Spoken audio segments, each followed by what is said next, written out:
On this episode, Dude and Brett sit down with some of their favorite bottled and bonds. Tune in to find out what they were and what they think on this episode of The Bourbon Hunters. But before we get started, do you want to support our podcast? Do you like bourbon gear? Visit our website at www.bourbonhunters.com to buy some of our custom bourbon gear and support the podcast.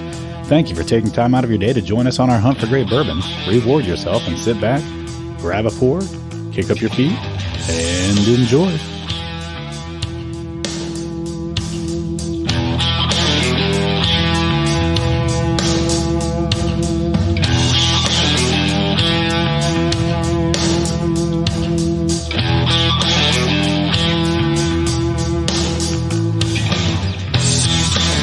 Another episode of Bourbon Hunters. I'm joined by Brett Ryan, and today we're going to do an episode on bottled and bonds. We've kind of done something similar to this in the past. We haven't done this combination of bottled and bonds before, so this will be interesting. This will be fun, especially depending on the order we do this, how they taste. And I think, there's definitely a sleeper in this bunch that most people don't even think about when they talk about bottled and bonds. Even though I'd say it's in the $60 to $70 range, but of these, that's probably the most expensive, unless you find some of these on the secondary. Then one of these can really go up in price. But so we haven't done bottled and bond specifically in a while. I know that one of your favorites is Early Times Bottled and Bond, so Absolutely. we threw that in the mix here. We'll go through these as we introduce them. Just give a little bit of detail on them, but. What do you have in the glass now for a primer? What do we got? So we have the Evan Williams Bottled and Bond. Okay, so that is the Evan Williams. That's in the Heaven Hill, umbrella, if you will. That's usually just a squarish kind of bottle with the white label on it. It's just pretty readily available, I think. I like the federal tax stamp things they do on them. Yeah, and I think most of the bottled and bonds are supposed to have that. I don't know that they do anymore, but they used to. The thing I like about Evan Williams Bottled and Bond is it's always on the shelf. Mm-hmm. I don't think of the four of these, that's the one that is always available. I think it's in that $20 range, if I remember right. But it's always on the shelf. So of all of these, we at least wanted to choose one that was available to everyone all the time. I don't know anywhere where this would not be available. I've never really heard of anyone saying they can't find this one. But it's a decent one. We're going to taste it, but it's a decent one as far as budget is concerned. Mm-hmm, absolutely. For the price. And we'll talk about secondary on some of the other ones and how much they go for. But before we do that, just talking about bottled and bond. So I think a lot of people, probably know about bottled and bond, what it is, and the whole reasoning behind bottled and bond. But if not, we're going to review that a little bit. But before I get into it, let's go ahead and nose this Evan Williams and get into it a little bit and see what you think of this. I was pulling up their website too to see if because when I was pouring this into the glass, I thought, damn, that smells better than I remember. Yeah, no, it's got a good nose on it. It's pretty sweet. I'm not sure that I get anything jumping out of me. Maybe a little bit of cherry or vanilla. I get the classic, a little bit of vanilla. Yeah. Did you say citrus? I said cherry. Cherry. But I definitely get the vanilla. I get a little bit of maybe a sugary sweetness, maybe brown sugar type of a thing. But do you get a little hint of pepper in there? On the taste. Yeah, that's what I meant. I drank a little early just so I could go back to the nose and see if I got something gotcha. But yeah, I do. I'll get to that, I think, when we talk about the taste. But yeah, there was definitely some pepper, some spice on the back end. So while you're deciding what you get, I'm going to let you with the schnoz and everything kind of build up your little profile there. But basically, Bottled and Bond was created almost as a consumer protection type of thing. And so the way it happened is you've got the Bottled and Bond Act in 1897. This was a federal law that was passed. And the idea behind it is that Let's see here. So you've basically got. I'll define bottled and bond. I guess that's probably the easiest way to go, and then we'll talk about the history of it. But to be bottled and bond, a bourbon has to be made in one distillery, in one season, and it has to be aged for at least 4 years in a bonded warehouse. And when it's in the bottle, it's got to be 100 proof exactly. So like you can't have a bottled and bond at 105 proof. Yeah. It has to be 100 proof. So the neat thing for me with that is that it's got to be made in one distillery in one season, basically meaning, and I think even one distiller, and I don't know if that means a person or the distillery, but I think it's from one distiller. But anyway, so the whole idea behind this is that you're not blending, you're not really taking much of anything and creating something from a mixture of items. And the whole, I guess, the spirit of this goes back to the rectifiers and the people back in the day that would take bourbons and they would take a barrel of bourbon, fill it up with whatever they had. It could be turpentine. It could be, Tobacco spit. Well, I mean, but they would basically take grain spirits, sometimes not even good grain spirits, and they would add like turpentine, tobacco spit, things like that to give it the what you call, I guess, fake aging look to it. So it would look like it was more mature than it was. It would have that brownish, color to it that they were used to out of the barrels. And back in that time, a lot of times the barrels would just be sitting on the bar or behind the bar. They would tap them. It'd be kind of cool if they still did that. I know it would be. They would tap them, and then they would just pour directly from the barrel. So you would, probably get sediment and all that stuff, I would imagine. Oh, I'm sure. Especially if, depending on how that was tapped. But basically the way that worked is they would sell those barrels, and it might have an old barrel head on it, like an old Crow or a, whatever the case may be, like E.H. Taylor or something like that, try to pass it off as something that it wasn't. Or they would just make up a company name and sell it as a bourbon, even though it was never actually really a bourbon. And so the idea behind this was it was partially a Consumer Protection Act. I know one of the big pushers for this was E.H. Taylor. And basically the idea behind it was, rectifiers were doing two things. They were getting people sick. Some people were dying. That's where the rut gut term came from, right? Rot gut. Rot gut. Rut gut. Yeah, I had a little dyslexia there. Rot gut. But yeah, rot gut, that was part of it. Yeah, if you had bad bourbon or bad whiskey, I can't imagine consuming too much turpentine in an evening. You would go home and not die. I mean, and I think if you went and got drunk one night on turpentine, you were probably going to die, and so the rot gut was a real thing. But it was sold out of a barrel, as I mentioned, and barrels were not tamper-proof. So, bourbon could easily be watered down or cut with any number of chemicals. Turpentine was a big one. I keep saying that, but that was a big one. I think part of this started when Old Forester and George Garvin Brown actually recognized that bottling the bourbon would give the product legitimacy, because now you've got a seal, you've got some things. Now, in my opinion, looking back on that, like if you can take a barrel and you can rectify it, you could buy bottles and make labels then rectify it and pour it into.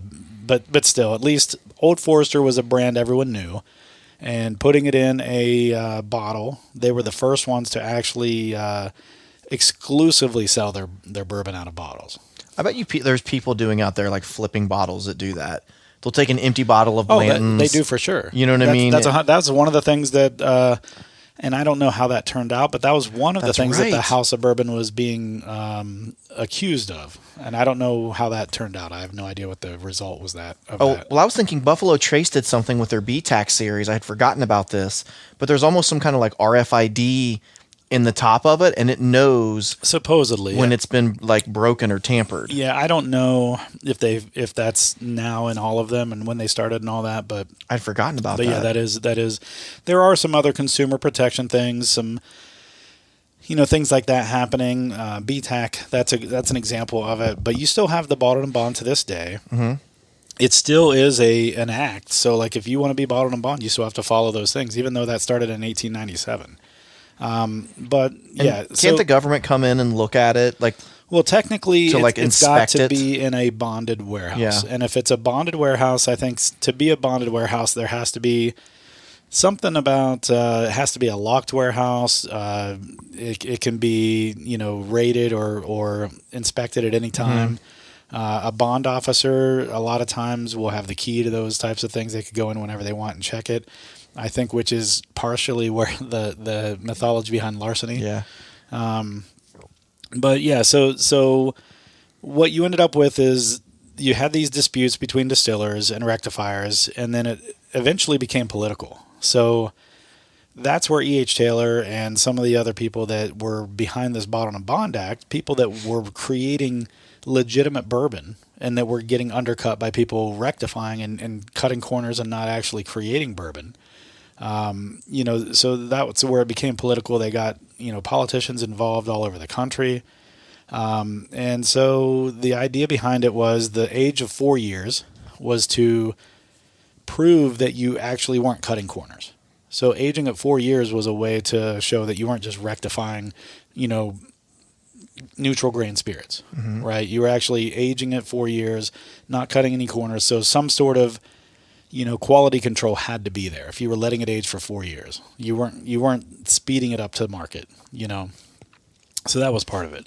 And then the rectifiers, again, there was the Pure Food and Drug Act in 1906, which, post-dated this, that required products to be accurately labeled with contents, thereby, basically ensuring that the consumer had more knowledge about what they were purchasing.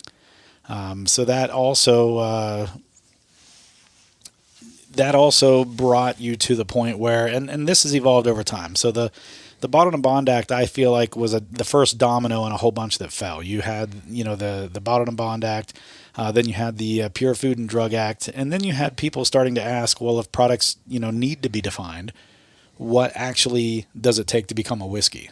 So again, that's when all of those things, eventually you got to, bourbon, and I think 1941 or something like that was when they decided how to define what an actual bourbon was. And then I think it even later on became a whole thing where it was actually in 1964 or something like that is when U.S. Congress declared that bourbon was, I think they say, the distinctive product of the United States. So it's really the only, official product of the United States according to the government. So now that you've had some time with that, what do you think? So I would have loved to have done this in a blind, looking back. Because it's good, right? It's really good. Yeah. I think that this would score really high in a blind. And why? And why is that? What's the dominant thing you're getting out of it? There's like a vanilla and there's a honey in there that I really like. And you know what cracks me up about is interesting as it is when you go into all these different bourbons and all these other things, and I'm sure everyone's a little different. Some people probably like a spicy finish. Some people like a long, or medium finish. But to me, one thing that I just truly love in any bourbon is if there's a hint of vanilla there. Mm-hmm. And sometimes the stronger the vanilla flavor, the more I'll like it. Mm-hmm. We talk often about that Blanton's bottle that we had at AJ's wedding. And it was like a vanilla bomb, and it was so good. Like, it is what you expect and used to, come to expect from Blanton's. Now that's not happening nearly as much. I feel like the quality control or the profile just isn't the same, and it's partially because they're not aging them as long as they used to. But if you have an older fill date versus a newer fill date, you can definitely taste the difference. If this had a little more viscosity, oh my God, it would be it's not bad at all. Yeah. But I would like just a hint more of viscosity out of it. But for a $20 bottle, like I said, this would be amazing to sneak into a blind and just kind of see where it ends up. Well, let's talk about that. I mean, part of what I love in bourbons and what helps me generally when I drink a blind, I am not going to, care how much it costs. If I'm drinking a blind, mm-hmm. if I'm just rating it without figuring out the money, that's just kind of, for me, that's not important. But then when you start figuring out the value and the overall rating, price has to come into play. Oh, yeah. Because if you get the exact same flavor, I know it's next to impossible, but let's just say you get the exact same flavor between a bottle of Evan Williams bottled and bond and Blanton's. And Blanton's is $63, and Evan Williams is, I think the average MSRP is $17, actually. Less than 20. So outside of it looking good on your shelf, why would you go buy Blanton's for $63? Right. When you can get the exact same taste out of a bottle that may not look as cool, but if you're truly in it for the actual flavor, why would you go spend $63 for something you can get for $17? So to me, value is an important aspect of the review. When you're doing it blind, I think it's kind of cool because sometimes the value gets blown out of the water when you have something that's $17 and it rates better than something that was, $60. So to me, that's a huge indicator or I guess variable that you put in at the end of everything. But at the beginning, like this right here, this is good. I could sit down and drink this every night. And in fact, I'm probably going to start visiting this a little bit more often. Yeah, this makes me want to be like, man, I need to have another one of these on the shelf. Mm-hmm. And sometimes I like to go to Breaking Bourbon just to see what they have to say. Like they're a very, well known. Yeah. No, they're good. They gave it, they're out of 5 barrels, right? That's their thing. They gave it an overall of 3 barrels, and they gave it a 4-barrel value, right? Because it's cheap and it's good. Right. You know what I mean? Well, and that's, honestly, let's just say that, times get a little harder. Or you're new to bourbon too. Or both. New to bourbon. This is a great starter bourbon. Absolutely. For $17. If you end up not liking bourbon, you're set back $17. Dude, I've spent more on a cheeseburger at a restaurant. that's you're not wrong. Shoot, when I go to the Pearl, right, it's like $16. Yeah, and then you're tipping after that and everything else. So you're not wrong. So overall, I think this one I would have to agree with that. I think there's nothing about this that says, "Hey, I'm super complex." This is something that tastes good. You're going to get it's steady. You're going to get the same flavor every drink. There's no third drink's better than the first drink type of thing going on here. I feel like my third drink was the same as my first. So in that regard, I'd say, one of the things that I always talk about on the show is something you can sit with through the whole night. I could sit with this through the whole night. Yeah. But the story's not changing throughout the night. It's the same flavor. Agree. It's not overly complex. It's not overly viscous, but it is a good, solid, nice drink. And I agree with Breaking Bourbon. 3 out of 5, but value-wise, 4 out of 5. Yeah. No doubt. I feel like, too, this would be really good with an old-fashioned. I don't know what it is, but I just think this would go in an old-fashioned really well. It's a little higher in proof. I'll tell you why. It's a little higher in proof. It's got a good vanilla base to it, but it's also got, like you said, that little spicy back end, little peppery on the back end that would shine through, I think, in an old-fashioned.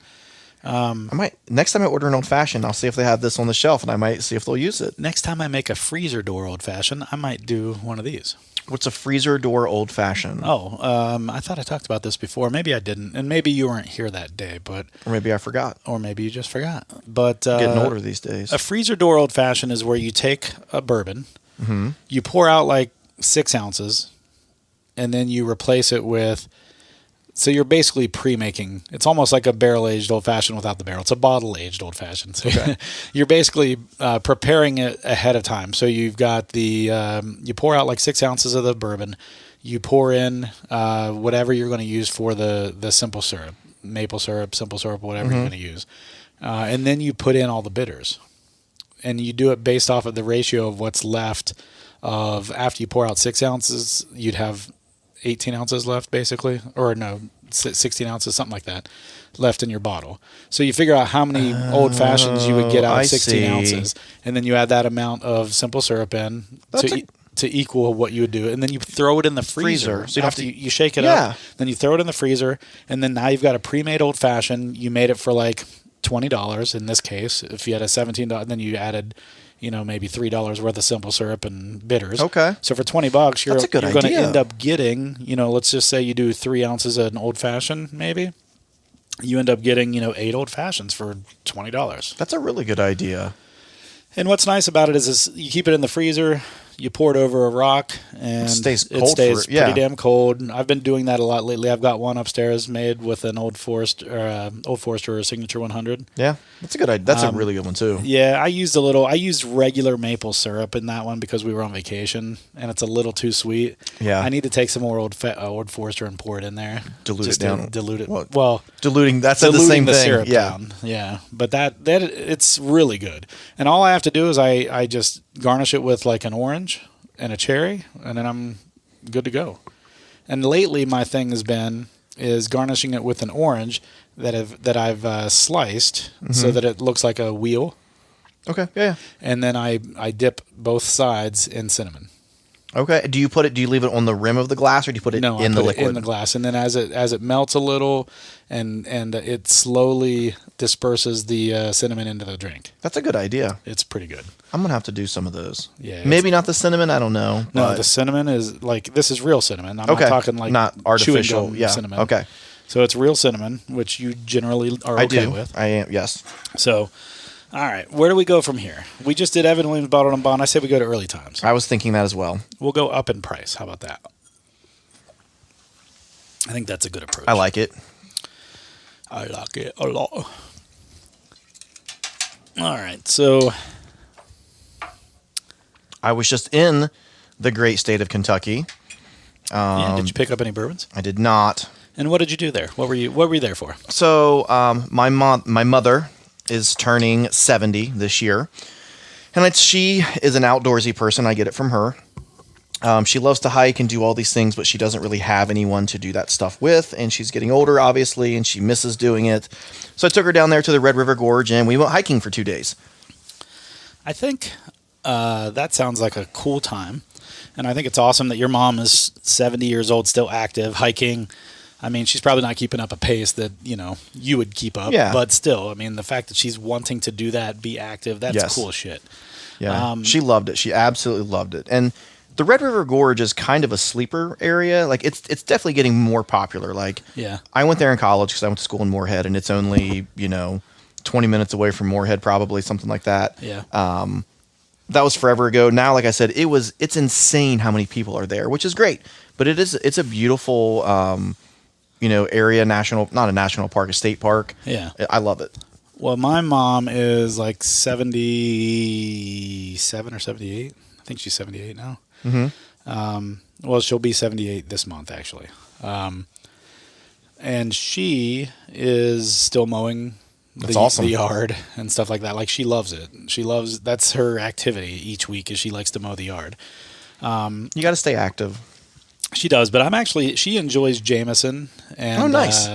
She does like when I bring her some bourbon and stuff. Mm-hmm. So I was actually thinking about trying to take her down to the, for a weekend to the Bourbon Trail. And maybe hitting a couple distilleries and going to a couple restaurants or something. A lot of people enjoy the, how do I want to say this? Like the tours, like seeing like how it's made and like seeing the facilities and even the tasting side of it. But I think the history of it too. Yeah, the history side of it, all of that, the process. Yeah, I think she would appreciate that as well. And I'd like to do that sooner rather than later.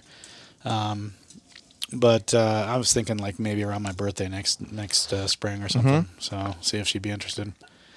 So anyway, we have Early Times Bottled and Bond now. This is an old, I guess if you want to go back into it, this was originally a Brown-Forman bottle, and this bottle is a Brown-Forman bottle, I'm sure, that was sold off to Sazerac, that is now being produced by Barton in Bardstown, same people that make 1792. I don't know where they are in the process. They can't be more than 2 years into their own juice being put into barrels to become Early Times Bottled and Bond. I do believe they do now own all the stock of the Early Times Bottled and Bond. So even though you're buying it at the Barton distillery that they have out front, or the gift shop, I should say, they have out front, they sell Early Times and all that stuff now at Barton. But the Bottled and Bond, I don't believe is actually theirs yet. I think they're only like 2 years into that. So everything that you're buying that still says Early Times Bottled and Bond, I can't imagine. It's got to be another 2 years until at least. I don't know how long they were aging Early Times before for the Bottled and Bond. Obviously, at least 4 years. But we have to wait another 2 years at least before we get to the 1792 product, I believe. So am I misremembering, or did this used to have a black plastic screw cap versus...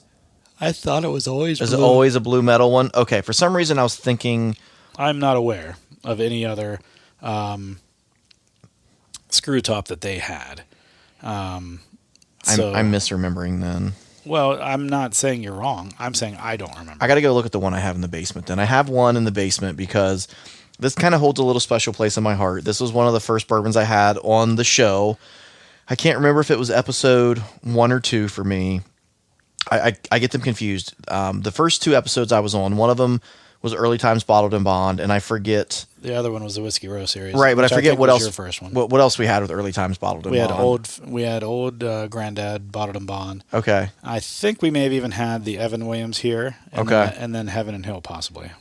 But yeah, it was... Or Heaven Hill, not Heaven and Hill. Those were the first 2 episodes of me being on the show, but I think you're right. I think Whiskey Row was the first one. The black labeled Early Times, which is not Bottled and Bond, does have a black screw top. But I don't think that the blue... Shit, is that what I have then? Is not a Bottled and Bond, just a regular Early Times? You probably have Bottled and Bond. That's one of your favorites. As soon as I go home, I got to look now. Yeah. And then you also got to check, see which larceny you have, because that could be an episode. No, definitely. All right, so we've got Early Times Bottled and Bond. This is one, I've got a lot of these, as we just found out.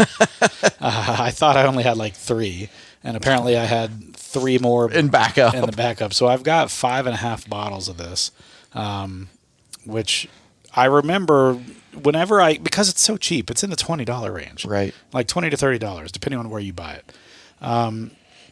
And anytime I go somewhere and see it sitting on the shelf and it's not marked up, I buy 2 bottles. Just because why not? Because I'll go somewhere and I'll take some vials of this when I go somewhere. This is a great one because it's 100 proof. You've got that little bit of a kick. And I'll, take it outside in the summertime with a cube and take it to the, local designated outdoor refreshment areas and stuff like that. Absolutely. So on the nose, I do think I like the nose of this one a little bit better than the Evan Williams. It's just a touch sweeter. And there's definitely a little bit more of a cherry on this one, I feel like. I would agree with that. There's a little more cherry. And then there's also a little bit of a leather or maybe tobacco on the nose for me. I don't know if I would have caught that on my own. It's very there. Faint. It's very faint. It's very faint. And it's almost like you're standing outside of the barn where they dry the leather or the tobacco. You're not inside the barn. You're on the outside. And just getting you just got a little breeze and it wafted over to you. I was going to say a little waft. Yeah, this is better. I just tasted it. It's better. Yeah. The Evan Williams was good. This has that punch of vanilla, but it's just got just a touch more complexity. I feel like I can almost chew this. It's almost like a caramel chew. It's a better viscosity for sure.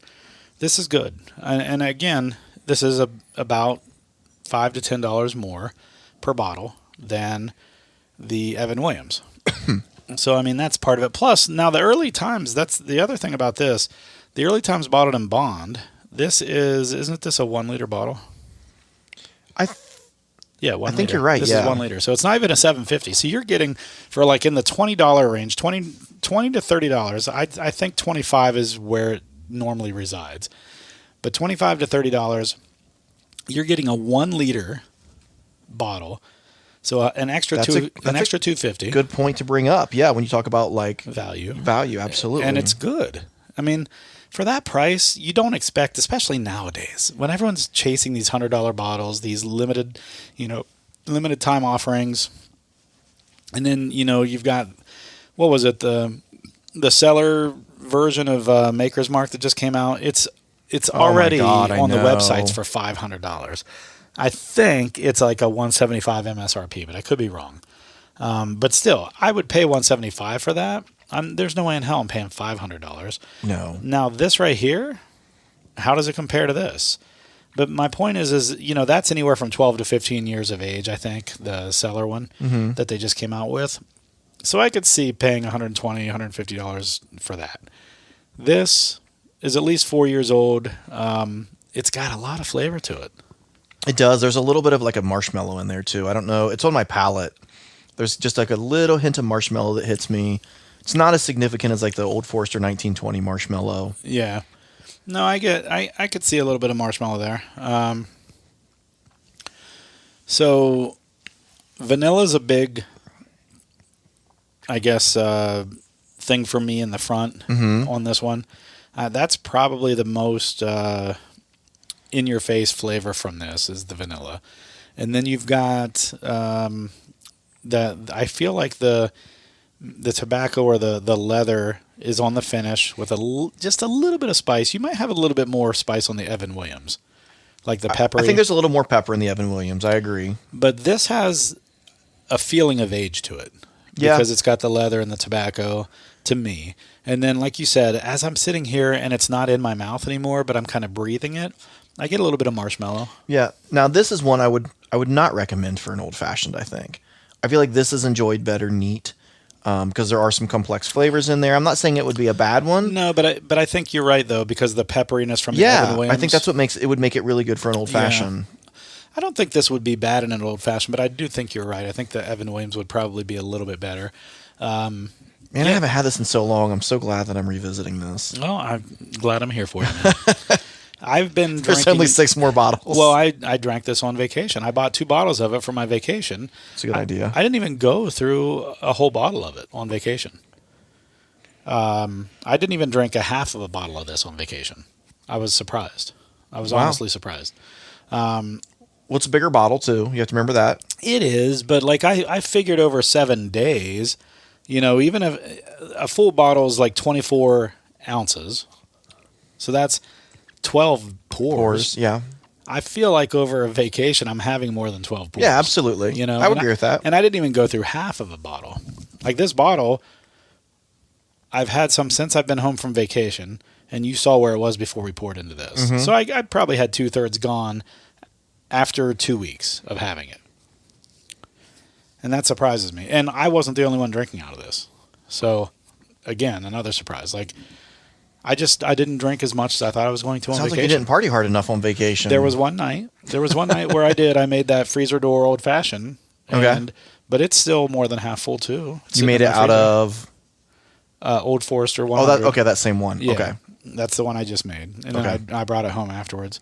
It was a little heavy on the syrup just because I used regular syrup instead of like a simple syrup or maple syrup or a real maple syrup. It was like a log cabin. Yeah. So it was a little thicker and syrupier. So does it like settle at the bottom? You got to like stir it up. You do a little shake bit, it a but little. also there's a thickness to it as opposed to. So like I don't know. I just need to add a little bit more Old Forester to it, I think. But yeah, so how would you rate this? So far, I think I like this one better than the Evan Williams. I do too. I think so I'm going to say it's a better value because it's a bigger bottle, and you get more liquid, whatever. Sure. The taste of this aligns with my palate better, so I'm picking this over that, and I think it's a better value. Yeah. Going off of you got a third more. You get a third more out of it, and I don't think it costs a third more. Right. So I even if they were equal. I think it's like a 4 value, whatever, 4 out of 5 value for sure.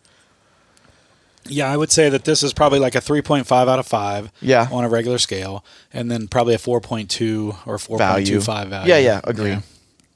Yeah, this is good. It's still, and what's nice about this is I talk about this, and I talked about this on the Evan Williams. The Evan Williams stayed the same every drink.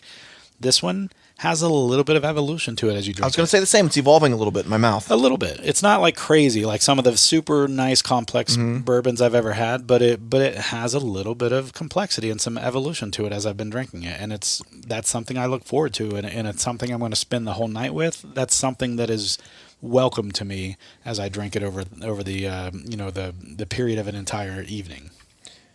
I'm going to derail real quick and ask you a question. So, go for it. Last year, Tyler did the Secret Santa, where he traded in one of his single oak projects that he got from Buffalo Trace. Mm-hmm. And he did that Secret Santa in that club that he's in. And I have 2 of those, and I can't bring myself to open them for some reason. I know. We should do an episode of those sometime, but I don't know why. I don't know why I don't want to mine open either. it. And they're not even that special, I'm sure. They're not. They're just hard to find. They're hard to find. I haven't looked them up online recently to see what they retail. But some of them are like $500-$600. I know, and they're only a depending on- $3.75 bottle. And we paid $80, I think, a piece. I don't think it was that much. I think it was like 60 or something. Was it? It might have been 80. You might Maybe be right. it was. Might It have was been somewhere 75, between, maybe so. somewhere in that area. But yeah, you're probably not too far off. It's neat because it comes with a piece of there's a stave, like a small section of it. Right. That's really neat. It's a very unique thing in general. Obviously, some of them are better than others, right? And they're all numbered. Well, supposedly the one that won from their experiment is going to become its own bottle. Yes. And maybe that's the Weller. Maybe that's the new Weller, the Daniel Weller. Maybe. I haven't looked into it. I haven't either. But I have two of them. They're different numbers, so they're not the same one. Or it would be a done deal. I'd be like, oh yeah, they're the same. Right. Like, I'll and trade. I think you and I, there were like 4 that day. And I think you and I got, There were 3, I think. there may have been. but And you and I have a duplicate. Have a duplicate. And then we have a unique one. Right. So we have 2 of the 3 between the 2 of us. Yes. And we each bought 2. So the funny thing was, this was before the days of the armbands, where they had the RFIDs in them. So what we did is we had a tasting. We signed early. up for a tasting, Yeah. which allows you to go up and do a tasting, then come straight out into the gift shop. Well, the gift shop was so dead that day that we got into the gift shop before we went up to the tasting. We were still in masks, I think. I think it was still COVID. Yes, we were still in masks. So we went in and bought our bottles before we went to the tasting, Yes. took them out to our car, went up to the tasting and said, you know what, hey, let's take our chances. yeah. Let's try to buy another. So we went down, because you were only supposed to be able to buy 1 bottle. Yeah. So we went back down and bought a second bottle. Tyler was the only one who didn't buy 2. Yep. And he's still, I think, pissed off about it, especially now that he knows what he was able to command from that 1 bottle. Yeah. Because he's the razzer, flipper, not flipper, but like trader type yeah. person. So he got a Weller 12 out of it. Yeah, so he got a Weller 12 from a $75 bottle of $3.75. He ended up getting a $7.50 Weller 12. Yeah. Those go about $400, the Weller 12s So do. yeah, I mean, he probably made out on that deal as far as investment's concerned. Yeah. I feel like people call like Weller 12 the Pappy reject. Yeah, sure. So- I could see that. And I think they have a poor man's Pappy that does like Weller 12 mixed with something else. 107, like I Antique or think. something. Yeah. Yeah. Right. I don't remember exactly what the combo is, but it's something like that. So yeah, I mean, I think that was an interesting day, and that was before they did the RFID ban, so we were able to kind of slip one past the goalie, if you will. But that was kind of neat. And I don't know why, because even back then they were scanning IDs at the register, but they didn't scan our IDs. I swear, like the girl, when I went back through, like I won't lie, like I can't, like I don't have a good poker face when it comes to like doing. It's not illegal, but you know what I mean. Yeah. But it's and I was like, against the rules. yeah, and I was kind of like, oh man, she's gonna know, and she like made eye contact, and she was like, Was it the same girl? yes. See, I made sure to wait, and in fact, the person who I went through the first time opened up, and I was supposed to go back to her, but I acted like I was looking for something Yeah. in the last second checkout section. Because there's a line, right? And you just I kind of let like someone go in front of me. yeah. I was like, oh, you know what? I might, and I let. Let me look at this Christmas ornament. Right, and then the next person opened up, and I went. So. I was gonna play dumb. I was just gonna be like, oh, I'm sorry, I didn't realize, and sorry, ma'am. But she just let it. Yeah, she just let it. She just let it slide, and I was like, well, I'm cool. Yeah. So, all right. I think we've got 2 of these down. We might do a Man, bonus. go smell your glass. Yeah, I know. We might do a bonus Man, that bottle smells bond good. after we're done with this. Now that I know what I know. Yeah. Is Middle West Spirits bottled and bond? No. Okay. That would be cool if they did one. Mm-hmm. They probably don't have a bonded warehouse, though, is the thing. Because I think most of those are in Kentucky. Makes sense. Why don't I grab one now? Okay. Because I want to do these last 2 last. Okay. So let me grab one now, and then we'll add one into the mix. All right, so I got a little surprise bottled and bond for Brett here. I know what it is. He doesn't. We're going to taste this, compare it to what we've had so far. Got to do a little palate cleanse here. And then we're going to move on. Can you set mine over with those other dirty ones? And then we'll move on from here and do the original 2 that we had planned to end with. So we're going to go to 5 instead of 4 today. Oops. That could have been dangerous. All right, these are all dirty. Oh, you know what? This is 100 proof, but is it bottled and bond? It's not, is it? Oh man, that's so good. It's not bottled and bond. Yeah, I doubt it is. Okay. That's a top 5, I bet, for me. I I just know had that's some of crazy that to the other say, day. but damn, Yeah. that's good. I had some of this the other day, and I had some of this the other day. What's the Lux Lux Row 12? 12 and, That Lux 12 is really good. Yeah, it is. I want to do, I know we're recording right now. I want to do an episode called Bourbon Through the Ages, right? And we do like a 4-year, a 6-year, a 10-year, a 12-year, a 15-year, whatever. How I think 15 is probably as high as we can go. I've got an 18. You have an 18? Do Yeah, Bourbon Through the Ages. I've got the Elijah Craig 18. Yeah, I think that would be a fun episode. Huh. And now there's going to be a lot of variety, like, weeded that's not a bad versus, idea. but just try and keep them as similar as we can, and maybe we kind of pool our stuff together and be like, oh, what? You know who'd be good on an episode like that? Jason. Jason. Yeah, and that could be a fun one to do, Bourbon Through the Ages. Yeah. Interesting. And you know what would be even cooler if we could pull it off is all bourbons from the same distillery. Yeah, that would be hard, but that would be awesome to do that. Because, I mean, Elijah Craig has some of that, but they don't have very much, like, super young stuff. I think most of their stuff on the shelf is 6 to 12 years old. Now you could do Heaven Hill probably. Yeah, and do like yeah. like you could start with like Mellow Corn. But I don't know. But here's the thing. I would want to do, it'd be interesting if we could do something with the same mash bill from early ages all the way up. And I know Buffalo Trace has a lot of that because they only have two mash bills if you're not counting the weeded. They only have 2 mash bills. But after the 10-year Eagle Rare, I don't know where you go. Because the Weller is weeded. You know what I mean? The 12-year Right. Weller. Right. Yeah, I don't know. That'd be an interesting episode. We'll have to Research it. We'll have to research that a little bit. I can probably count on Tyler to do some research. He'd probably do something for us. This already smells good. Yeah. All right. What do you get on the nose? Caramel, vanilla. I get caramel and vanilla, but I feel like I get some cherry again. That's such a cop-out answer, too. Like, you can say caramel, vanilla for fucking everything, and I hate that. Right. Pro tip, if you're at a tasting and you're not very good at nosing, just say you get some vanilla. And then you can always say some brown sugar or caramel and just kind of make it a question, and then everyone will jump on board and agree with you. I'm getting s'mores, graham cracker, marshmallow. Right now? Yeah. Now, if you get into your expert pro level game, or you just like to play some Russian roulette or some regular roulette, you can just start throwing out some crazy shit like Brett does and see if anyone else jumps on. I love it when I throw something out and someone else is like, I get that too. And I was like, I fucking took a shot in the dark on that one. Well, I mean, but your nose is actually, you have a pretty good ability to do some, like, I don't know if you want to call it recall. There's a lot of surface area. But you have a lot of, that's not even what I mean. Like, you just have good recall, tying a smell to a memory or a taste or an item or a product or something like that, which is kind of neat. That dark fruit's there now. When you said cherry, I just had to get my nose in there a little further. But you get a little something there, right? Yeah. Okay. I don't know if it's a plum, but there's a dark fruit now.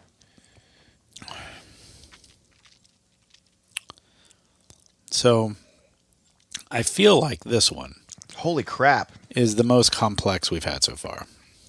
I feel like this one's going to change a little bit as I drink more. That was all dark fruit. As soon as it hit my tongue. It's good. It's very good. I don't get much vanilla on the flavor. No. I got it on the nose, but I don't get much on the flavor. But this, what's interesting to me about this one is it diverges from what you normally get from their flavor profile, in my opinion. I can't wait to find out what this is. I wish it, so it's very complex. I wish it had a tad more viscosity because that's just my wheelhouse. Ooh. That second drink I just had, it finished with a nice cherry bomb on the back. It was almost like a vanilla cherry smoothie type of thing. Yeah.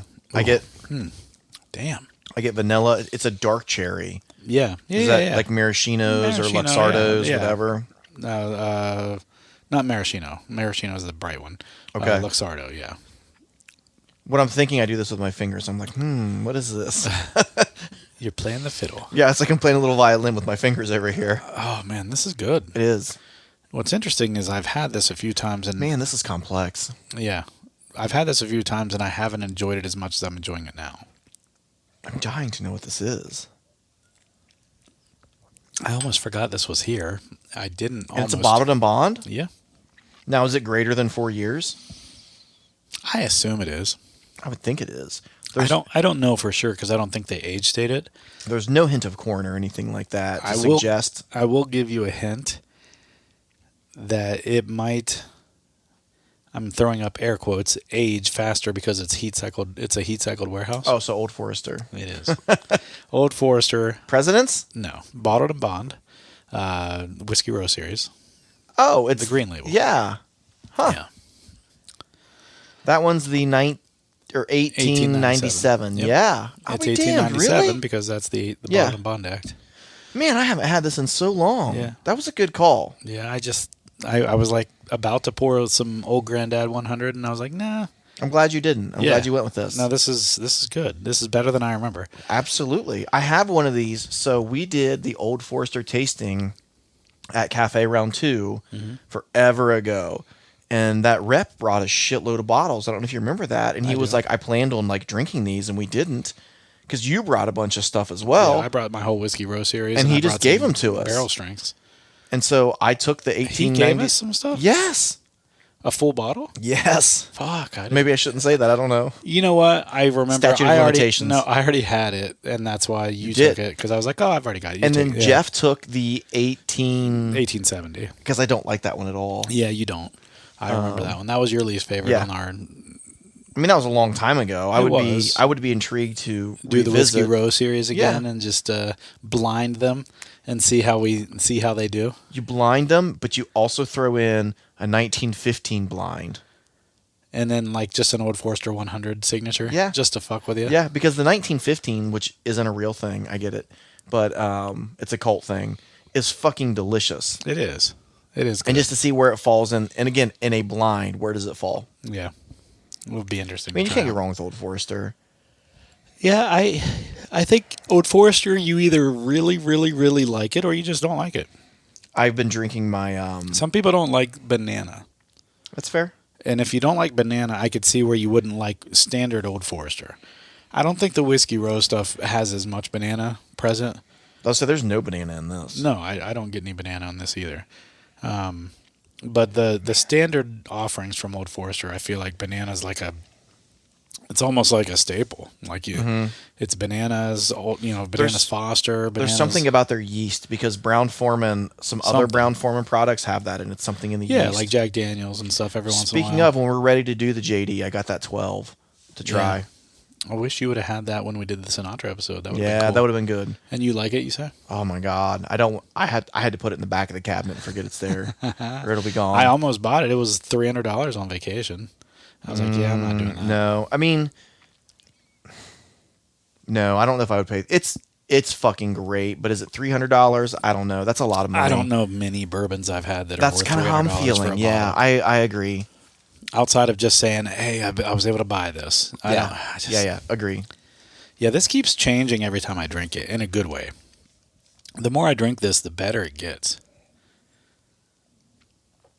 What's the MSRP on this? I think they're all like $50 to $60. this tastes like a $50 bourbon. Yeah. I agree. Yeah. Yeah. I would say I would put it there value-wise, too. the complexity of this, like going from the initial Evan Williams bottled and bond to this, and I'm not saying that Evan Williams is bad, but just the sheer complexity of flavors in this. Yeah, wow. For $18, $20, Evan Williams is good. It outkicks its coverage. Mm-hmm. This one, I feel like hits exactly at the right price point. This is, for tonight, this is hitting me in all the right spots. Like, this is my... Let me say it a different way. Okay. I would pay $30 for that, up to $30 for the Evan Williams. I think that's fair. But I would not probably pay $70 for this. I think 60, 55, 60 is where I'd pay for this. I agree with that completely. So I think this is priced correctly. Mm-hmm. I think Evan Williams is underpriced. Yeah, I think it's worth $30. Yeah. So that's what I mean by that. I think Evan Williams is worth or I'm sorry, early times is worth $30 Yeah, as I well. agree with that. Yeah. And like you said, Probably a little bit. If I'd pay $30 for Evan Williams, I'd pay $35 for this. yeah, For- I was for going to the say early 35, times. maybe 40, For the early times. Yeah. maybe. Yeah. But then you start creeping. When I'm at Well, and I've had the chance to buy it more expensive because it's, you cannot find it in Ohio. yeah, it's hard to find. I agree. When it comes, it's gone that day. Mm-hmm. I remember whenever we would see it on the shelf, Yeah. you would always tell Yeah. me to pick you up a bottle. Absolutely. And the only place I ever really saw it was like Chateau Wine and Spirits on Sawmill. Arena would have it once in a while. Not Liquor Barn, in Covington, right across the river there. Yeah, but that's Kentucky. I'm saying. Oh, okay, that's saying true. more I'm in sorry. Ohio. Just a stone's throw away, as they say. Right. Yeah, this is good. This is worth the money, in my opinion. Absolutely. So we've got 2 more left. Which one do you want to do first? Let's do Heaven and Hill. I want to let that oxidize a little bit. You did the same thing I did. Heaven and Hill. Just Damn it. Heaven Hill. Yeah. I said the same thing earlier. There's a little ampersand. And, oh, never mind. It's hard to see. It's hidden. Yeah, I'm actually thinking this is... I'm pleasantly surprised by this. Me too. And you know what? So this is what I was going to ask you too, but we got sidetracked. When you think Whiskey Row Series, this doesn't even come to mind. No, it's always 1910, 1920. Yeah. That's what I was And saying. the 1870 doesn't even come to mind either. Because I don't like it. I need to try it again. I like it, but it's my least favorite of the 4. Yeah. Yeah, I love the 1910, 1920. Always. Yeah, and the 1915. The 1915 is... Remember we had Jackie on and she was even talking about it? She was did. like, yeah, it's the thing. And she's like, yeah, it became a thing. It's like... was that before or after she winked at me? I think it was before. I don't remember her ever winking at you, to be honest. I don't know why I have this thing with Jackie. I feel like that might just be some figment of your imagination. I could be wrong. I think she winked. There may have been something in her eye. It was a wink. It was like that Seinfeld episode where he gets the grapefruit in his eye. Was it a pick?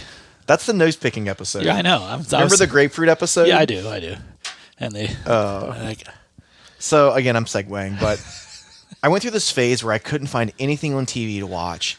And, like, my ADD would get the best of me, and, like, I would just, like, scroll. And I'm like, you know what? I'm going to start Seinfeld Season 1, Episode 1. Season 1, Episode 1 is terrible. It is. And it's where George was actually a comedian, too. Yes, and just let it play. It's the pilot episode. George originally was supposed to be... They were supposed to both be comedians trying to make it in the stand-up comedy world. And then it ended up being that they just left Seinfeld as the comedian, and George was his, like... Just, I don't want to say loser. He's kind of the doofus, but like almost like a loser best friend. But he wasn't really a loser. He just, never really had a true career, if you will. But I'm like, holy shit! Some of this is still hilarious. Yeah, I think Seinfeld ages pretty well. And another show that I grew up on that I think semi-aged well. There are a lot of aged episodes as well. But there's a lot of just good humor. Cheers.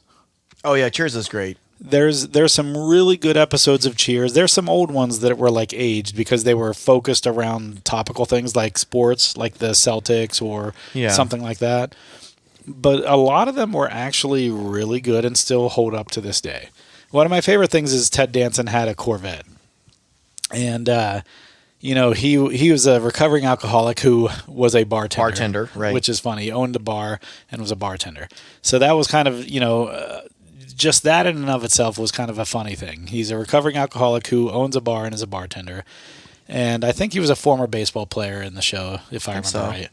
And but he had a Corvette. It was like his baby. All right. So he joins. I don't know. Do you need to pause? Yeah. That's fine. All right, sorry about that, guys. I got a call from my sister, and last time I got a call from her was not good news. So I paused just to make sure nothing was amiss, and thankfully nothing's amiss. So she was just calling to check up, which, Oh, this smells good. Yeah. All right. So we've got Heaven Hill Bottled and Bond in the glass now. So far we've done Evan Williams. We've done Early Times Bottled and Bond. And we did the Whiskey Row series, Old Forester, 1897 Bottled and Bond. That was our third one. That was the surprise that I gave Brett. And now we've got the Heaven Hill Bottled and Bond. Man, there's something punching me in the face, and I want to hear what you say to see if I'm way off. Don't say anything yet. Then. I'm not, yeah. This is a 7-year-old Bottled and Bond. It used to be a 6-year.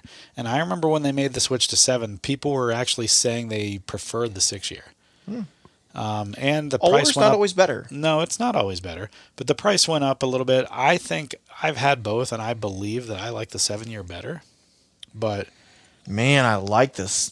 Oh, smell. So I've got a backup bottle in the back here. I bought this last time I was in Chicago. I had this bottle already, and I bought the backup bottle. I saw it in Chicago at a store. I was like, shit. And I was in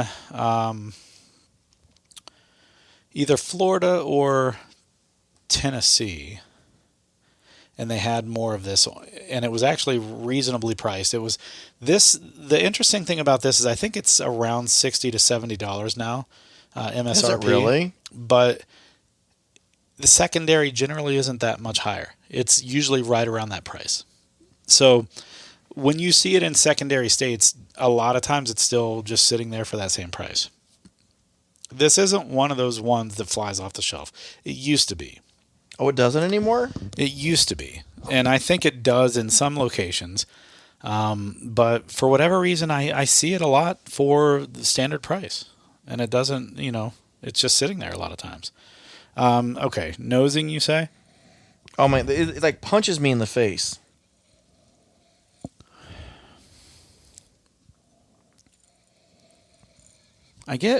There's some sweetness there. I get almost like a smoky. It's not that at all. Hold on. I get like a smoky. It's almost. I don't want to say this because you already said this tonight a little bit, but I almost get like a. I haven't said this yet tonight. Okay. Well, then I was going to say like a graham cracker type. Not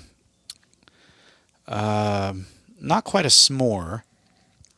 It is chocolate, chocolate graham cracker punch in the face. But I don't get the marshmallow. No, I get not at all. I get the graham cracker and I get the chocolate. So that's why I was going to say. That's why I was saying not quite a s'more, but I get the graham cracker, and I do get the chocolate. The chocolate is there, and what's interesting to me is chocolate. I feel is not a dominant smell. Agree. Vanilla is. Mm-hmm.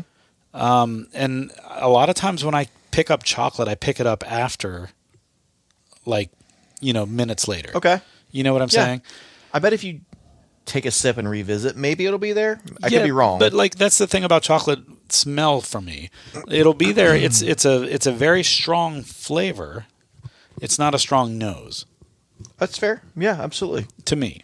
It just seemed ironic. Like, man, as soon as I smelled that, it was like, whoa. You know what else is ironic?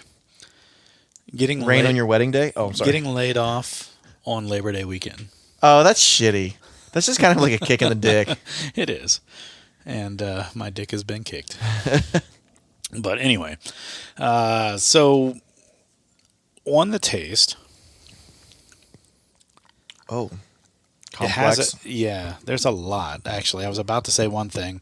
I get the smokiness that I got on the nose a little bit. There's some definite smoke there. There's some chocolate in the taste. There's some sweetness there that I'm not sure what I haven't pinpointed yet.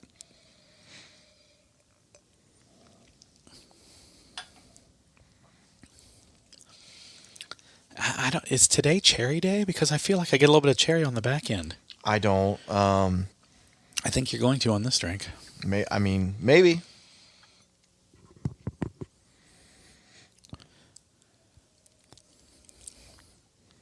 Man, there's a lot. Cherry. Maybe so. You don't want to admit it. It's there. There's a little bit. No. So, I love dark chocolate. Yeah. And when I go to the grocery, a lot of times, like if I want like sweet stuff, I buy these like dark chocolate bars. What percentage? Oh, it's got to be like 70 and up. Yeah. But not of the cacao. But what's the high? Like what's the highest? Because you get to too high, it's gross. Yeah, I would say it gets like chalky. It gets powdery. It's like chalky. Powdery. That's what I mean. Chalky. Yeah. Usually, like anything like 90 or above. To me, 90 and below is for dark chocolate is good. Is where it's at. That's what I'm saying. 90 and above is too much. I know what you're saying. That's too much. Yeah, I know where you're going. I feel like And so, and part of it's like bourbon. It's funny. Like my palate evolved. Like I started off at like 60% cacao and then like 70% cacao, right? And you go through these cacao. And you go through these different things. And I used to get one that had like a dark chocolate in it. Yeah. Or I'm sorry, a cherry within the dark chocolate. I'm so sorry. Yeah, I know what you're saying now. And so I feel like it reminds me of that a little bit. Even had like a little raspberry. What was the word you said? Cacao? No, before cherry. Yeah. Yeah. No. It's there. I think it takes some for me some digging and convincing. I'm messing with you. It might be a little more raspberry. And here's the thing: when I say cherry, my palate is not as evolved as yours. You mean all dark fruits? Right. So if there's a dark fruit present, it presents itself to me as cherry, and like sometimes I'll get plum. Maybe. I don't even eat plums, so why do I say plum? I don't know. No, I'll eat plums once in a while. I don't go buy them, but I've had and I recognize plum. But have you had? So I was at a tailgate. I think it was last football season. We're approaching football season this year. We're in football season. Oh, maybe that's what I'll do this weekend. But someone smoked. Someone done did. Someone done did them murder. Yeah, they done did smoke it. They smoked dates wrapped in bacon. Oh my god, they were fucking great. Now you're just flirting with me. They were. I would have never even thought to, because I don't eat dates. I don't go. I love dates. I mean, I like dates too, but you know. No, I mean the food. The food. This is good. This is very good. How would you rate this up against the Old Forester? Because they're closely priced. This might edge in over the Old Forester. Like a half a point. Knowing that this is over $10 more than the Old Forester. I think it's worth the $10 more. Okay. I think it's worth the $10. That's what I was trying to get at. Would it be? If you said 25, I would say no. If you say 10, it might. I mean, it might even be. Let me look it up real quick. I don't know what I did with my phone. I'm okay with $10 over. Yeah. So I sound like such a cheap ass. So all right, if we look up, so if you ever wonder how to find this stuff, is really good. There's an app out there called Booze App, BOOZ. Oh, I didn't know this. It's called the Booze App, and it looks like a bee, like a fancy bee with a circle around it, and it tells you what the fair price is, what the expected shelf price is, and what the average MSRP is of all these different things. Oh, that's cool. Yeah, so I use it all the time to usually prove Tyler wrong. Is usually my my case. Now this is the Heaven Hill Bottled and Bond. It says average MSRP is $40, but that has changed. It is no longer a $40 MSRP from what I understand. I think it's like 55 or 60. It says fair price $71.36. So $71.36 versus the Old Forester $18.97. So let me pull that up here, which is, it says fair price of $68.71. Average MSRP is $47. So similarly priced. Yeah, they're in the same stratosphere. And I feel like the Heaven Hill notches just a teeny bit. Yeah, no, that's fine. I was just saying that it's a similar. It's in the same stratosphere as prices. We've gone Evan Williams and early times, which I feel like are in that bottom rung. Yeah, agree. And then you've got Heaven Hill and the Old Forester, which are in that higher tier, if you will. Yeah. We're going to go back. Mitter. We're actually going to go back down as far as MSRP is concerned. We're going to go back down on the next one. And I think that's the one that's going to be kind of surprising because the MSRP for this next one's like $35. 35, yeah, I know. You won't find it for that. No. Unless you're in Ohio or at the distillery. Unless you're waiting in line at Ohio. Or at the distillery. Yeah. And every time I go to the distillery, I feel like almost every time I go, they've got it. See, it's either that or another one. Well, there's three that I've gotten lucky. Always the other one is when I'm always there. That one is always when I'm there. It seems. Well, that's been there. I never saw it. Saw it. Last 3 times I've been, and then it was there for like 4 in a row. I was like, damn, all right. And I had to cheat my way into getting one because I was on the 90-day block list. All right, so if you haven't figured out what I'm talking about, we're doing E.H. Taylor next. Small batch. So, if you're going to talk bottled and bond, it only makes sense to talk about E.H. Taylor, seeing as how Colonel Taylor was the one who really, really pushed for the Bottled and Bond Act. They hand out these Colonel things pretty easily. Colonel Sanders, Colonel Taylor. Well, Colonel is a Kentucky. I'm kidding. No, but do you know the story behind Colonels? I feel like I've heard it, but I don't remember. I'm not lying. So it's like knighthood in England. So the Colonel is a what do you call it? Celebratory notoriety thing? Yeah, but it's like it's an honorary. That's honorary. There you go. So it's an honorary moniker that they give to people who, in England, it's usually someone who has represented England well, like an English citizen who has done something crazy, like good, whatever. Like Paul McCartney. Is he? Yeah. And piano guy, Elton John. Yeah, there Elton you go. John. Different people like that.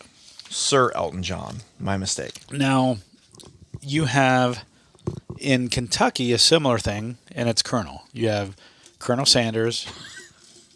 That's why it's so funny it is. It is kind of funny, but I didn't expect that laugh. And then Colonel Taylor, Colonel E.H. Taylor. And their honorary status is someone who's done something. They're either in Kentucky, for Kentucky, they're a Kentuckian who has done something, that is noteworthy or outstanding, and they get the Colonel moniker. Now, I don't know if Colonel Taylor died Colonel Taylor or if he became Colonel Taylor after he died. That I don't know. I don't know when he was bestowed upon with the moniker of Colonel. Let's look that up right now. What do you think? I think it was given to him after death. So you think it was posthumously? Yes. Was it posthumously? Posthumously. He told a joke and then they gave him his Colonel.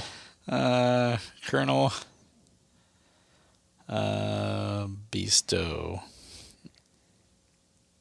Let's see if this figures it out. I'm trying to look too.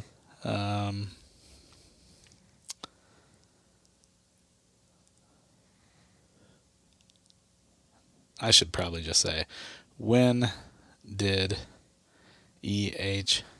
Taylor become Colonel? All right. So let's go ahead. Columbus, Kentucky. Didn't know that. There's a Columbus in almost every He was state. born in Columbus. I know. I get that. Makes sense, though. Yeah. All right. So let's go ahead and nose this while I'm looking this up. Butterscotch. Oh my God, you're right. That is right in the face. Yeah, it it's hits like, me right in the nose, right in the nose holes. Oh, what is a Kentucky Colonel? The state's governor gave Taylor the honorary title of a Kentucky Colonel. Has no affiliation with any military rank, and is recognized by many accomplishments, contributions, and local to their community and public relations. Does it say when he got it? No, it's just saying like what is a colonel. This is like, who is E.H. Taylor? What is a colonel? Did you know he was the mayor of Frankfort, Kentucky in 1871? Did you know that I worked in Frankfort, Kentucky for 6 months? Did you know the human head weighs 8 pounds? What is this, Jerry Maguire? Yeah.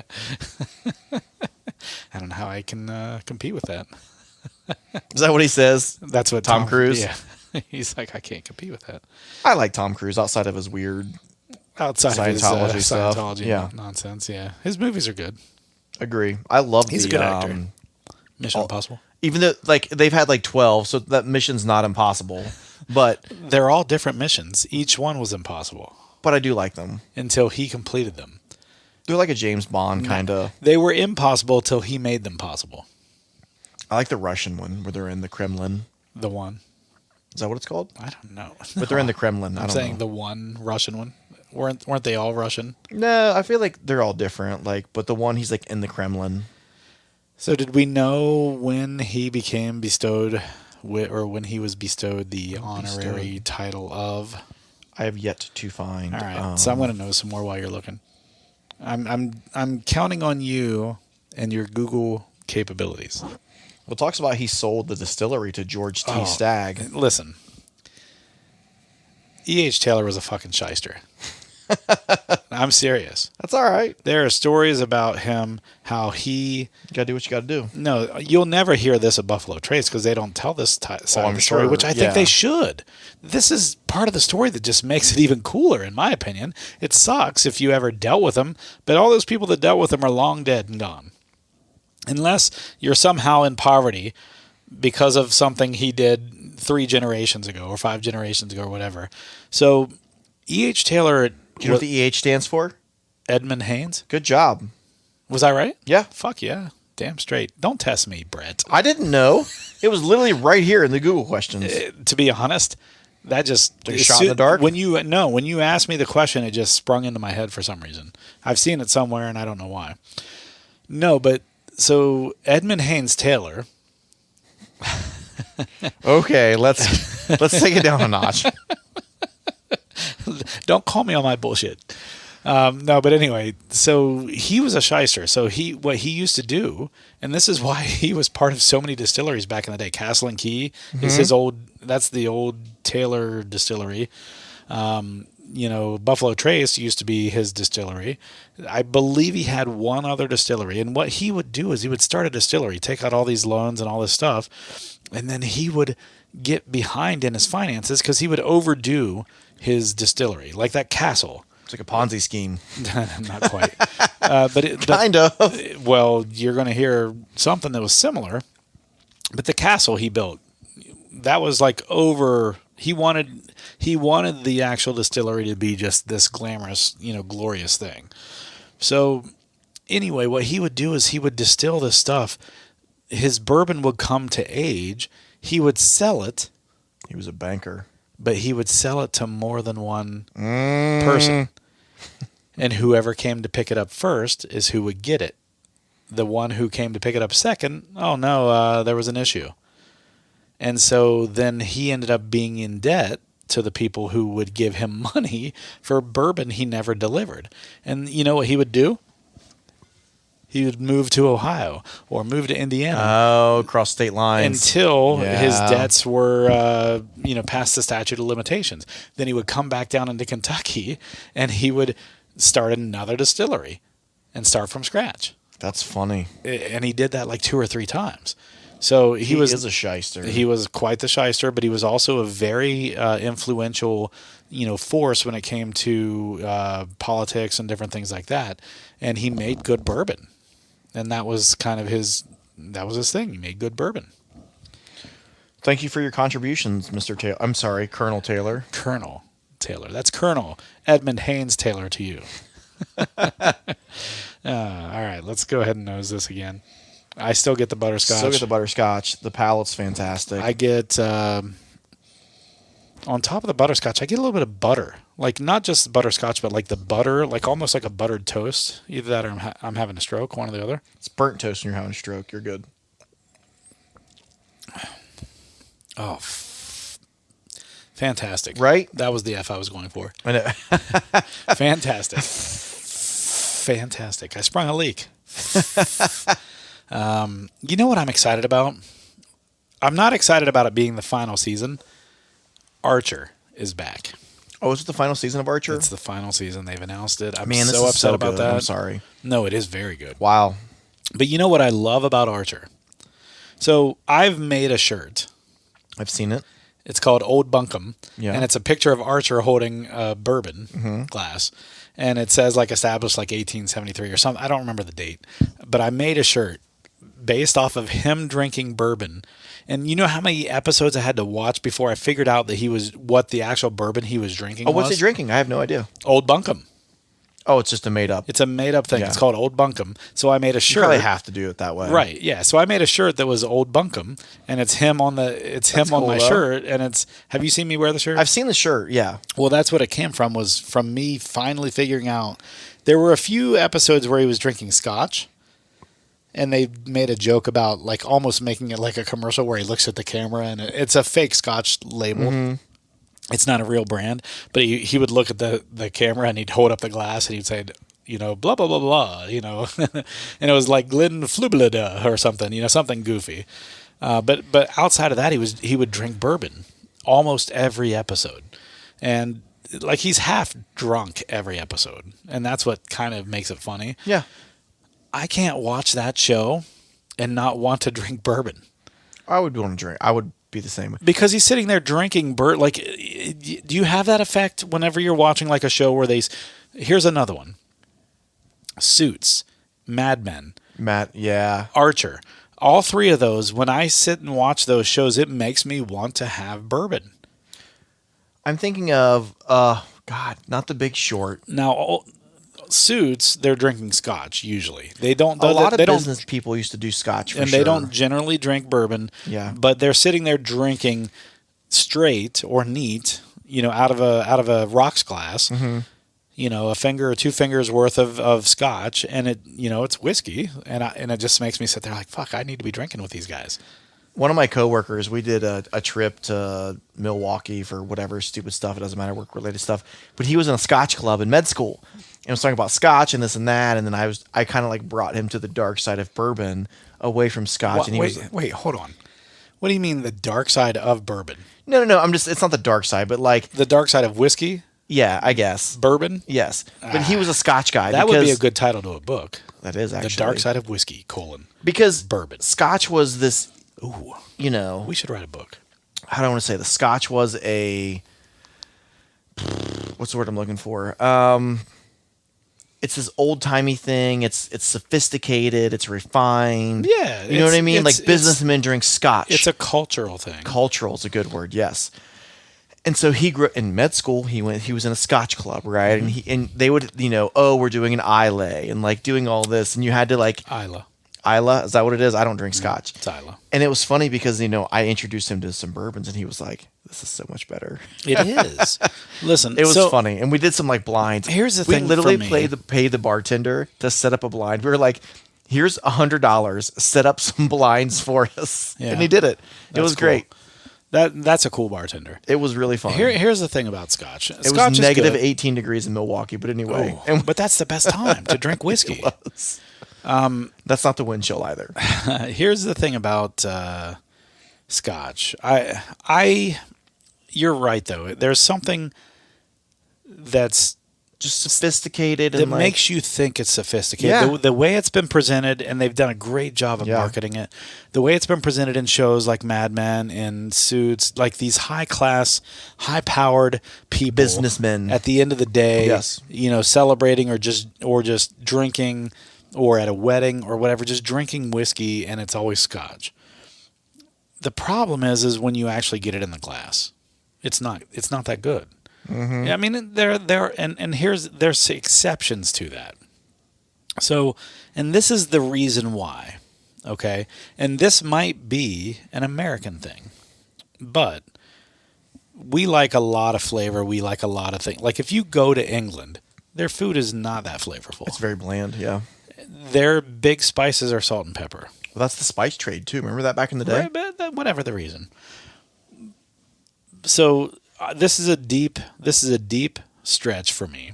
Okay, so I'm gonna give a made up history and a made up reason as to why I think it's the case. Okay.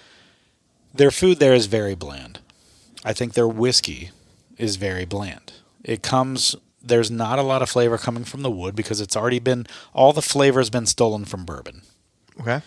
Bourbon then ships their barrels over to Ireland, to Scotland, and they make their Irish whiskey, they make their Scotch from used bourbon barrels, for the most part. There's some exceptions to that, but it's usually used bourbon barrels. So these bourbon barrels have been completely stripped of most of their flavor, most of their sugars, and then they ship them over to Scotland and Ireland. They place their whiskey into, the barrels, and there's not as much flavor that can come from them. So the flavor from their whiskeys are coming primarily from the barreled, recipes. And so like the Isla, bourbons, those are going to be, scotches, are going to be heavy. Most of them. There's some that aren't, but most of them are going to be heavy in the peat because they smoke that peat before they, before as part of the process. And I think that a lot of times you're getting something that is just not as complex because a lot of those flavors are coming from. And let me back up a step. If you're a purist, okay, and you think that the flavor should come from the recipe, not from the finished barrel, then sure, enjoy some scotch, because that's basically what you're getting, right? So you've got your blended malted scotches, you got your blended grain scotches, you got your standard blended scotches. But the big thing about scotch, it's all made in Scotland, obviously. That's where scotch comes from. But it's made from cereal grains. And they use the natural enzymes of the malted barley and the sugar conversion. And then they put it in oak casks for at least 3 years. But a lot of them are... Oh, my God. They're like in the teens, the age of them. Usually. And that's because it takes that long for the whiskey or the oak barrels that were used already for bourbon to transfer some of that flavor. They've got to sit longer. They have to. And the temperature doesn't change a lot in Scotland. It's very consistent, right? There's no warm and cold like we have. Right. And unlike bourbon, they're not allowed to add any other substances. However, unlike bourbon, the one substance they can add is caramel coloring. Oh, I didn't know that about scotch. So they're allowed to fake the color of the whiskey by adding caramel coloring. It's not flavoring, but coloring. Just coloring. Just to make it look darker, because most of the color has been taken by the bourbon. And then they ship it over there and they have to rinse them out and all that stuff. And so a lot of that stuff has already been stolen. They're going to get some of the sugars and they're going to get some light color. But here's the thing, a 10-year scotch is going to look like a 2-year bourbon when it comes out of the barrel, because it just doesn't have much sugar and transfer happening anymore. All right. Synopsis. How did the tasting go for you? Well, I feel like we're both pretty consistent. I feel like the E.H. Taylor was our favorite. I am going to say that I think that E.H. Taylor probably is my favorite. I think it is my favorite. And it's the third. Either way you look at it, it's the middle of the road cost of all of these. Yes. So the Heaven Hill and the Old Forester are more expensive. The E.H. Taylor is... It's fucking delicious. More expensive than the early times in the Evan Williams.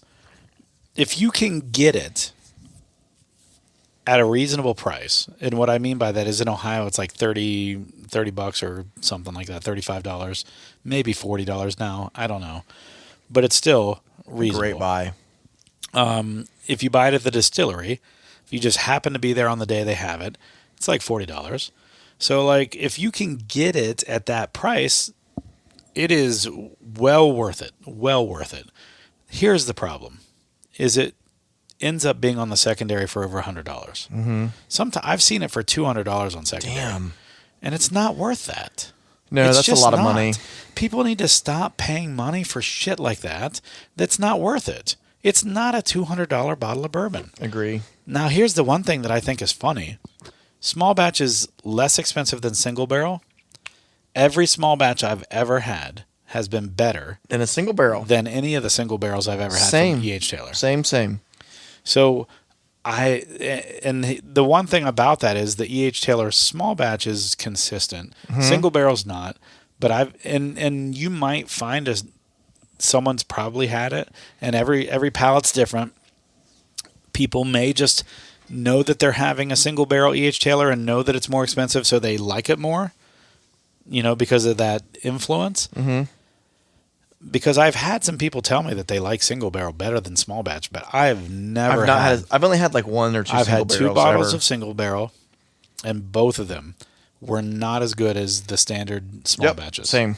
And I stand by that. I don't think. And again, it could be like Blanton's, where you get a crazy good unicorn Blanton's every once in a while. Yep. Because they're single barrels. But if you want that consistency and you don't want to take a shot in the dark that, oh, hey, here's a single barrel, I'm going to buy it. It must be better because it's twice the price. And, that's MSRP.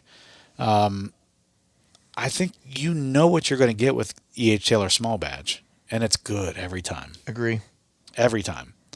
I would say if you get the chance to buy a small batch, I would buy that over single barrel every day because you don't know what's going to be in the single barrel. The small batch is good every time. Single barrel, there's a chance of it being great, sure. I've only had 2, so I'm very limited. But I don't think it's worth the extra money because it's not as good. The 2 I've had have not been as good. And if there's a chance that the single barrel you're going to buy is not going to be as good as the small batch, why would you buy it? Yep. So I went E.H. Taylor, Heaven Hill, Old Forester, Early Times, Evan Williams. I think on standard merits, I would agree. Adding price in, I would go, so complete value. Okay. I would go E.H. Taylor. Yeah. Old Forester, Heaven Hill. Very close, though. Yeah. Very close on those 2 and 3. E.H. Taylor stands out. It's for the $35 bottle. Jesus. Right. But Heaven Hill and Old Forester were very, very close. Old Forester is like $10 cheaper, so I would give the nod to the Old Forester for value. From there, I would say Early Times, and then that's good. Even though Early Times is more expensive, it's still better enough than the Evan Williams that I think it warrants being value-wise still better than the Evan Williams. Either I haven't had this in a long time, or that's a really good bottle. But one of the two. This is E.H. Taylor. Oh my God. Well, we're finishing with it too, and it's so our palates have opened up, I think, a little bit. But this is really every good time tonight. I have it. So when we went, so what's funny is the AJ's wedding pretty much was sponsored by Buffalo Trace. The bachelor party. We went down. We went through the Buffalo Trace. We all bought E.H. Taylors. Well, they bought them, and then you bought them from them. Yeah, because most of them didn't want it. Yeah. So I ended up getting like 4 bottles of E.H. Taylor, and I almost at his bachelor party, I almost drank one all by myself. Tyler helped significantly, but I probably drank 2/3 of a bottle of E.H. Taylor. Jesus Christ, that's good. And it's from that night forward, I've been like, damn, I keep forgetting how good E.H. Taylor is. So I'll go back to it and I'm like, damn, this is so good. And it is. It is. Agree. But it's the small batch. It's the small batch. It is so good and it's consistent and it's worth, I think it's worth every penny if you're buying it under $100. So we talked about, so this is the one thing I'm going to end with this, and then I'm going to say our parting whatever. We talked about Heaven Hill, and we talked about Old Forester, and we talked about Early Times and Evan Williams. We said Evan Williams we'd pay $30 for, right? Yes. Early Times we said we'd pay $35 for, right? Yes. E.H. Taylor is $35, $40 MSRP. What would you pay for it? Outside of... What would you pay for it? If you knew that you were never going to get it in Ohio, which we generally don't. When we get it at the distillery. I would pay When's the $60. When's the last time you got this in Ohio? Never. The last time I got E.H. Taylor in Ohio, it was single barrel. $60. You'd pay $60 for this. I'd pay $60 for that. Okay. So you think this is better than Heaven Hill? Yeah. Which is a $65, $70 bottle. Mm-hmm. Would you pay $65, $70 for Heaven Hill? I feel like the Heaven Hill I would pay $50. Okay. But if you saw Heaven Hill sitting on the shelf for $65, $70, you wouldn't get it? No, for $65, yeah. Okay. $70. So that means you'd pay $80 for E.H. Taylor. Probably. Okay, there we go. That's what I was getting at. All right, so I'd pay $80 for E.H. Taylor. Yeah. And I'd pay retail for all the others. Some of that depends on what have I bought lately. If I've been buying a lot of shit. Yeah. You know what I mean? So, but E.H. Taylor looks good on your shelf. It comes with a nice canister. I love the canister with it. So I mean that alone right there adds a little bit of value. That's $20 right there. but that adds some value. Yeah. Just it looks nice on your shelf. People always, if they don't know anything about bourbon, they'll see the canister and they'll think, what's this? Yeah, what is that? But the flavor alone, $70, $80. Agree. So, all right. Well, Bottled and Bonds, man. Great episode. I think Bottled and Bonds are great because the history of bourbon, you know, and if you read Bourbon Justice, it's a great book. There's a whole thing about Bottled and Bond. and how it helped. It was the first Food Protection Act, I think, in the U.S. That's and it was cool. based off of liquor, which is kind of funny. Yeah. But what's really cool about Bottled and Bond in general is it's 100 proof, and that is, I feel like that's It's a good spot. Yeah, that's a good spot. When you've gotten into barrel proofs, you don't necessarily want to go back down to the 80s and 90s. Mm-hmm. But 100 proof is like a great place, I feel like. Just a great place. So we're going to end it here. Remember, next week we are going to announce who the winner is of the Bourbon Blitz. Not competition, but whatever you want to call it. Sweepstakes. Yeah, and again, it's not a giveaway. You're not going for free. You got to pay your own way. You have the opportunity to join us on our trip. But anyway, we'll announce that next week. There'll be some discussions between now and then about what we're doing. So we'll announce where all we're going to try to go. Again, we're outside of the realm of making reservations still. That's still not in the in that window.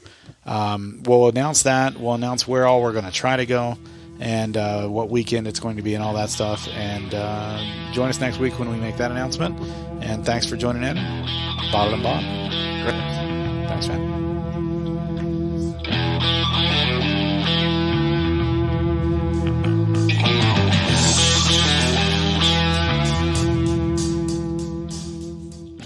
Thank you for joining in for yet another episode of the Bourbon Hunters. If you like what you hear, please leave us a good rating on Apple, Podbean, Google, or wherever you are listening. It definitely helps us to get great guests on our show. And follow us on Instagram and the Facebooks to keep up to date with what is in our glass. As always, sit back, grab a pour, kick up your feet, and enjoy some bourbon.